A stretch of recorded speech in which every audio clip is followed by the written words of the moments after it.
Welcome to the online sessions on DCCN.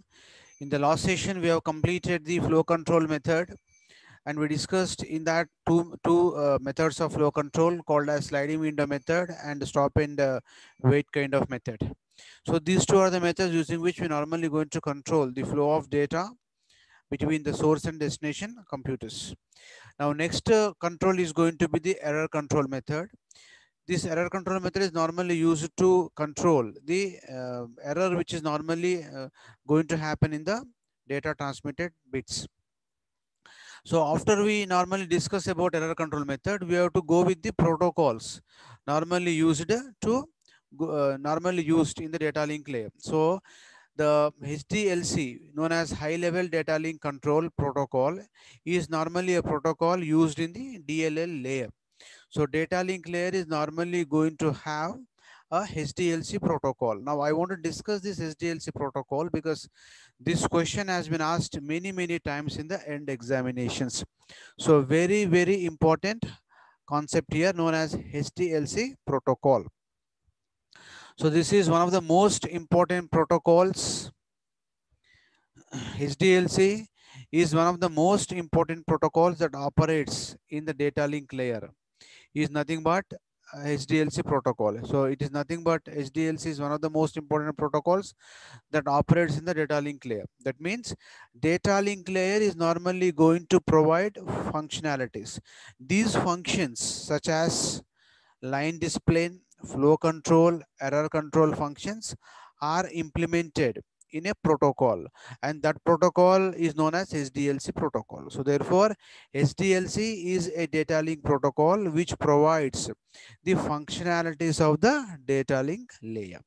So these functions are normally provided in the HDLC protocol. This HDLC protocol is known as a bit oriented kind of a protocol. So why we normally use this HDLC protocol? So it helps in, that means the HDLC protocol is normally helps in providing the functions of the data link layer. So three functions we have just now discussed in the previous session. So control, what is that? Error control protocol, error control function we are yet to discuss because it is a very larger unit under consideration. So it requires error detection and correction methods. So that we discuss after this session, that is after our break time in the sessions, that is from probably from 16th or 17th, we start discussing about the, which is going to be the last topic in unit number 2, going to be the error control methods, error detection and control methods, known as error control methods. So but prior to that, I just wanted to discuss about the protocol known as DLL protocol, which is going to be HDLC protocol, and it's basically a bit oriented protocol. So this protocol is normally going to provide the functionalities of the data link layer called DLL. So this DLL has, just now we discussed, DLL is providing three functions going to be called as line, that is going to be called as line discipline, flow control and error control methods. So these three has to be provided by the basic protocol known as HDLC protocol, which is been implemented in the data link layer. So data link layer is something like a representation. This data link layer is implemented using a protocol known as HDLC protocol. Right. So what is a protocol? Protocol is known as set of rules that governs the communication in the data communication system. Now, this particular HDLC protocol helps in activating the link. That is, it is going to provide the functionalities of the line discipline, exchanging data. That means it has to exchange data, and deactivating the link between the successive nodes. Exchanging data means what? Exchanging comprises of two important operations. One is going to be flow control. Another one is definitely going to be error control methods and deactivating the link. Now, in the case of the, what is this HDLC protocol, this protocol is normally going to identify the source and destination computers with different names. So every protocol is normally going to designate the computers with its own names in general. That means by seeing the name given to the protocol, we understand that in which protocol this particular name that you are normally talking to. That means which protocol you are talking to. That is understood by the name given to the computer or a source or a destination devices in the data communication networks. It all depends on the data. That means we already discovered that based on the name given to the data coming out of layers, we decide about from which data that particular data has come. Say for example, if data is coming from the data link layer, we call that data as a frame. That means the data represented by data link layer is called as frame. Similar data represented by network layer is called as a packet. Data represented by transport layer is called as a, so data represented by the transport layer is normally called as a segments. So therefore the transport layer is normally going to give the data in terms of segments. Network layer gives the data in terms of packets, and data link layer is going to give the data in terms of the frames. So therefore these three are the names given to the data coming out of each and every layer. That means by seeing the name, we should think that where from this data is coming actually. If you speak in terms of packets, data is coming from network layer. If you speak in terms of frames, data is coming from the data link layer. If they speak in terms of the segments, we say the data is coming from the transport layer. Now, similar to that, we normally give the names to the stations in the protocols. So in SDLC protocol, there are different types of stations, three names given to the computers or devices which are there in the network, called as primary station, secondary station, and combined station.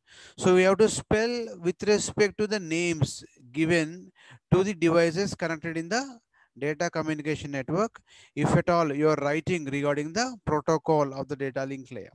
So you should speak in terms of stations, because it says that you are talking by staying in the data link layer, and you are speaking regarding the SDLC protocol of the data link layer. This is what the meaning that you will be giving it to the examiner by spelling, by giving a specific names to the devices connected in the system. So that means the end-to-end systems are going to give some names such as primary station, secondary station, and the combined station, which is very, very important for us. So what is primary station? It is known as master in general. Master computer is known as primary station. So the primary station is responsible for controlling the operations of the link. So what is the master? What master will do? It controls the operations of the link. So frames issued by the primary stations are called commands. See the name, what we are using, we are calling it by name called frames. Frames means what? It is the data represented by the network, sorry, data represented by the data link layer. Frames is nothing but data representation in the data link layer. So frames issued by primary station are called commands. The next secondary stations operates under the control of the primary station. That means they will be called as slaves in general. Frames issued by secondary stations are called responses. So there is a name given to the frames given by the this one is going to be called as the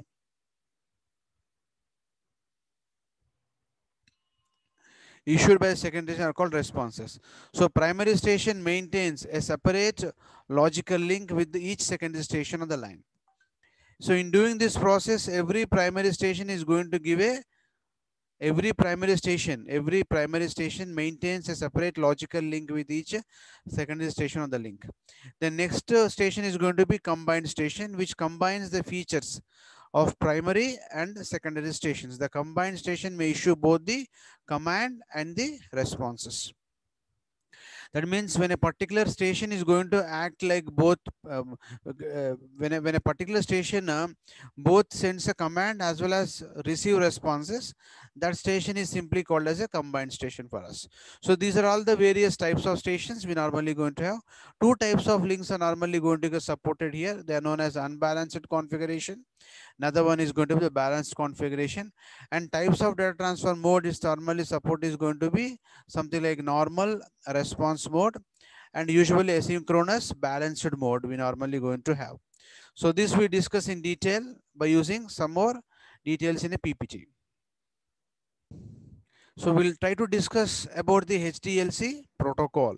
So HDLC is a protocol using which we implement the functions of the data link layer. So protocol is nothing but set of rules which governs the communication between two devices or two computers. That is what called basically a protocol means. So HDLC is a protocol which is used in the data link layer to provide the end-to-end communication or better communication. So that is what we have. So HDLC is nothing but a high level data link control protocol, is a group of communication protocols of data link layer for transmitting data between the network points or nodes. Since it is a data link protocol, data is organized into frames. This is what I am talking to you. So since this HDLC is a data link protocol, data is organized into frames. Data is organized into frames. So since we are talking regarding the protocol, which is nothing but data link protocol, we usually going to have the data in terms of frames. This is what we are really indicating. So therefore, since it is the data link protocol, data is organized always into frames. This is an important point I was talking to you since from so long. So a frame is transmitted, you should use the word frame. If you don't use the word frame, if you just use the word called data or something else, it is not going to be appropriate when you speak data in the using the HDLC protocol. This is what important. So a frame is transmitted via the network to the destination that verifies the successful arrival. So this means every station should compulsorily transmit via the data network link. Okay, where this data has to be verified, whether this data has been transmitted or not has to be verified, of course, by the protocol. So it is basically a bit-oriented protocol that is applicable for both point-to-point and multi-point communications. So it supports two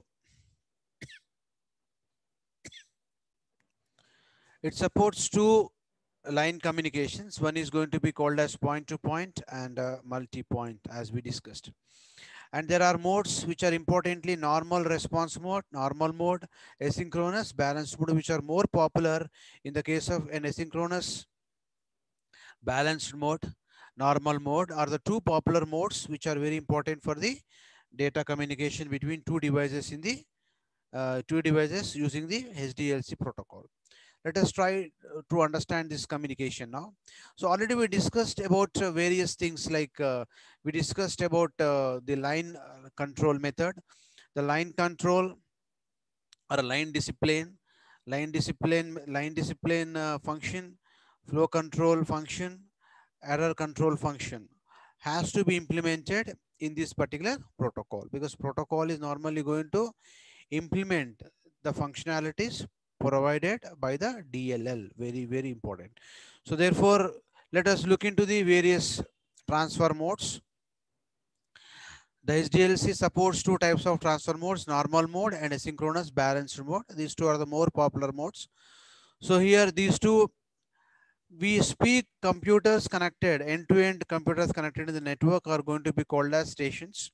So we have the names called primary station, secondary station, and a combined station. So primary station we call whenever a system is only send commands. Secondary station, whenever we see that a station is going to give responses to the commands, is called secondary station. When a system is going to combine these two, called as a combined station. So this is what we discussed. Now in the normal response mode, NRM mode, here two types of stations will be there called as primary and secondary. Whereas primary is going to send commands and secondary station that can only respond to the received commands. So primary is going to send command to the secondary asking for information from the secondary station, and secondary station is going to give response to the command provided by the primary station. So for example, say primary station is going to ask for the contents of the accumulator in a secondary station, it is going to send contents of the accumulator. If the primary station is going to ask for the speed of the secondary system, it is going to send the speed of the secondary system to the primary system. So like that, based on the command, it is going to based on the command given by the primary station, secondary station is going to give the appropriate response to the primary station. So it is used for both point to point and obviously multi-point kind of a communication. So as we discussed earlier, this can be done by using a line control method, acknowledge. Remember we discussed about acknowledge, inquire and acknowledge method, using which we normally going to send the commands to the secondary station. Then we have expecting responses from secondary to the primary by using pole select signals. So using pole select signals, we are simply getting the responses. First of all, the primary station is going to select the secondary station in the case of multi-point communication. Then it is going to poll the secondary for giving the responses if the secondary is ready. So this is what we discussed in the pole select region. So these two are going to comprising of the line configuration functions or line discipline functions that can be easily incorporated here. Then next we have discussed about the flow control method. In that we discussed about stop and wait method or wait and stop method, and next sliding window method. Using these two methods, we have transmitted signal at a particular speed used in the data communication network.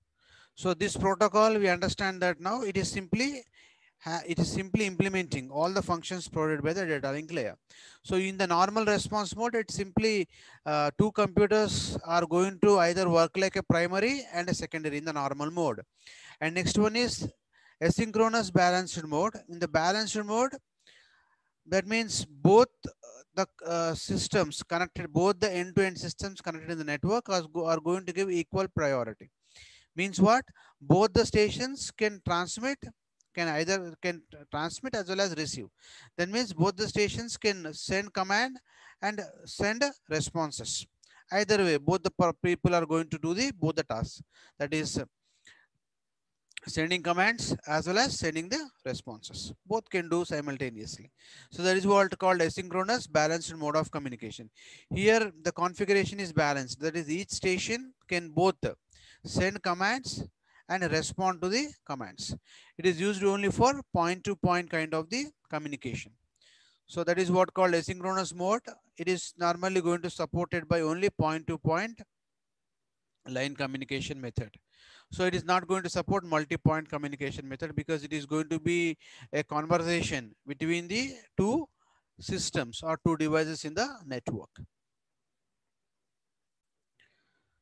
Then next going to be the HDLC frame, because the data coming out of the data link layer is going to come out like a frame. That means if the DLL layer is implementing HDLC protocol to implement the functions of DLL, the DLL is normally going to give the output data in terms of a frame called as a HDLC frame. So now what this HDLC frame is going to comprising of, it is basically going to comprising of 6 fields. One is going to be called as flag, address, control, payload, FCS and flag. So what is the meaning of all these things is an important thing. That means totally there are 6 fields. So using these 6 fields, the data will be simply transmitted from data link layer to the physical layer by the HDLC protocol, right? Now here in the exam you have to write, you have to compulsorily indicate all these various fields of the HDLC frame, right? So that means this payload, where from this payload is coming? This payload is coming from its top layer known as the network layer. So you should know, you should really remember the sequence of layers compulsorily in the data communication field. So what is the sequence of layers? You should remember compulsorily, that is application layer, presentation layer, session layer, then transport layer. Below transport layer, you're going to have network layer. Below network layer, you're going to have the data link layer. That means the data coming from network layer is nothing but payload to the data link layer. The data coming from the network layer, the data coming from network layer is called as a packet. So that packet is nothing but payload to the data link layer. That means that is the data link layer need to transmit to its subsequent layer following to it. That is what called payload or the data to the data link layer. That means the meaning of data frame to every layer is going to be different based on its basic functionalities and utilizations. Okay, or utility functions provided by the various layers. The data is normally going to be represented by different means. So here we call data as a payload. Usually the common name given to the data in each and every layer is going to be called as a payload. So this payload is nothing but a packet because it is coming now as far as data link layer is concerned. This payload can be called as a packet. Why packet? Because it is coming from the data link layer. If this is coming from okay, data link layer, sorry, network layer, since the data is coming from network layer to the data link layer, we can call this payload as a packet. That is an important point that we should have. The next one is going to be the flag register. What is the meaning of this flag register? It is a sequence of 8-bit register. Now, as I spoke to you, it is going to be a bit oriented protocol. We can access bit by bit in this protocol. So it is a bit oriented protocol. Therefore, bits you should represent in terms of bits to identify about its various functionalities. So it is flag register is normally used to mark the beginning and end of the frame. That means the frame is going to begin with 0 bit and frame is going to end with the 0 bit. So this is what it speaks about the beginning and end of the frame. That means if the receiving computer is going to read this entire data, it sees that beginning is 0, ending is 0. That means it understands that it is nothing but beginning, the whatever is coming is going to be for this particular data frame. Beginning and ending of the frame is identified by the, that means it says that okay, frame is coming. It reads beginning as 0. The receiving computer understands that a frame is coming. When the receiving computer reads 0 means what? It understands that frame got ended. That is the meaning here. So the bit pattern can be written as equal to 0 first, then 0. In between, you're going to have all the combinations of the bits. That is what the flag register representation. Then next, you're going to have the address field. What this address field is going to contain? So there are two operations we are performing. Primary station is sending the commands. Receiving station, known as secondary station, is sending the responses. If the frame is sent by the primary station, then that frame normally contains the address of the secondary station or addresses of the secondary station. If the frame is sent by the secondary station as a response, then it contains address of the primary station because it should be destined to the primary in case of response. Address field may be from 1 byte to several bytes based on the type of the network under consideration. See here, internet is going to be called as network of networks. Therefore, it is based on the type of the network, the data is normally going to get transferred. Accordingly, the size of the address is going to vary from 1 byte to several bytes of memory. So therefore, it is going to be an adjustable field. The next is going to be a control field. It is also going to come in 1 or 2 bytes containing the flow and error control information. Yes, this is what I was talking to you. This is normally going to contain the flow and error control information. Then payload is that carries data from the network layer, right? So payload is nothing but data coming from the network layer into the data link layer. Therefore, we call this payload as the data that the payload carries the data from the network layer. Its length may vary from one network to another network. Now this length is once again based on the type of network. The the size of the packet is normally going to change. The next field is going to be the FCS, frame check sequence, known as checksum. So this can be called as checksum in popular data communication networks. So it is a 2-byte or 4-byte frame check sequence for error detection. So it is normally used for frame check sequence. That means before particular data or a frame transmitted via the network, the source computer is going to perform some activity on the payload, and it calculates some frame check sequence called as checksum. So along with payload, the the transmitter computer or a sender computer is going to send a checksum bits.